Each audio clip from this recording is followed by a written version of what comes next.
পুজো আসছে, অ্যাডমিনিস্ট্রেশনকে দেখে নিতে হবে, পুজো কমিটিগুলোর কাছে তাদের যাতে কোনো অসুবিধে না হয়। প্রত্যেকটা ডিএম এসপি, শুধু ডিএসপি নয়, এসপির সাথে ডিএমও থাকবে, এলাকাগুলোকে ভিজিট করুন, করে দেখুন কার কি প্রবলেম আছে।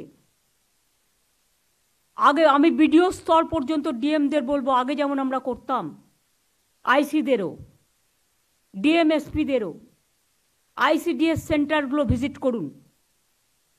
মিড ডে মিল যেখানে দেওয়া হয়, এডুকেশন ডিপার্টমেন্টে যারা আছেন, বিডিও আইসিরাও করবে, আপনারাও করবেন। কোনো রকম সমস্যা থাকলে স্থানীয় স্তরে সমস্যার সমাধান করে দেবেন, ফেলে রাখবেন না।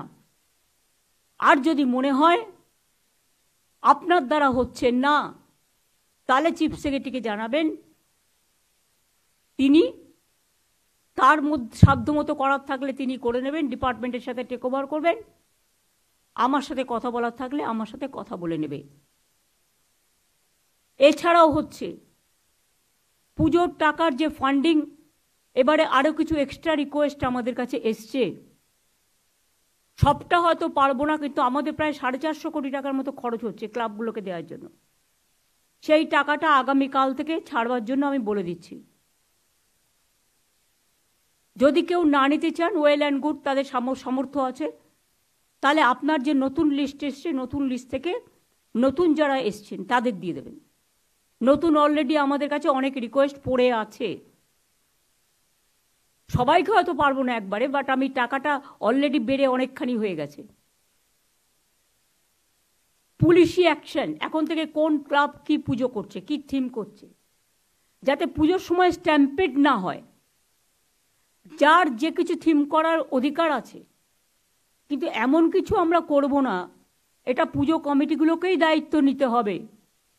একদিকে যেমন তারা সামাজিক কাজ করবেন, গরিব লোকেদের অন্ন যোগাবেন, কারণ এই পুজোকে কেন্দ্র করে অনেক গরিব লোকের রুচি রোজগার হয়, তেমনি সাথে সাথে মনে রাখতে হবে অনেক বিদেশি অতিথিরা আসেন, সারা দেশ থেকে অনেক মানুষ আসেন, তাদের যেন কোনো রকম অসুবিধে না হয় সেটাও দেখতে হবে। Tourism department is to play a good role, INCA department also, health department also, PWD, আমি পিএইচকে বলবো, পাইপ লাগাতে গিয়ে যে রাস্তাগুলো আপনারা গ্রামগঞ্জে খারাপ করে রেখেছেন, আগে সেগুলো সারান। পিডব্লিউডিকেও বলবো, ইরিগেশনকেও বলবো, যার যার হাতে আছে, বা পঞ্চায়েত। ধরুন আপনি একটা লাইন টানলেন, তারপরে রাস্তাটা সারালেন না, রাস্তাটা ভেঙে করলেন, যতক্ষণ আপনি সেই রাস্তাটা না সারাবেন ততক্ষণ আমি কিন্তু নতুন টাকা দেব না। কারণ আপনার টাকার মধ্যে, স্কিমের মধ্যে এটা ধরা থাকে। প্লিজ অল দ্য ডিপার্টমেন্ট, যারা রাস্তা খুঁড়ে পাইপ নিয়ে গিয়েছেন, সেই রাস্তাগুলো ঠিক না করবেন, তাদের কিন্তু আমি টাকা দেয়া বন্ধ করে দেব নতুন কোনো স্কিমে, যতক্ষণ তারা, এবং ল্যান্ড অ্যাকুইজিশন আমি করব না, ক্যাবিনেটে আসলেও করব না।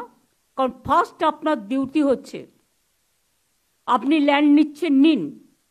আপনি রাস্তা কেটে জলের জন্য পাইপ নিয়ে যাচ্ছেন, নিন। বিদ্যুতের জন্য পাইপ নিয়ে যাচ্ছেন, নিন। কর্পোরেশনের জন্য পাইপ নিয়ে যাচ্ছেন, নিন।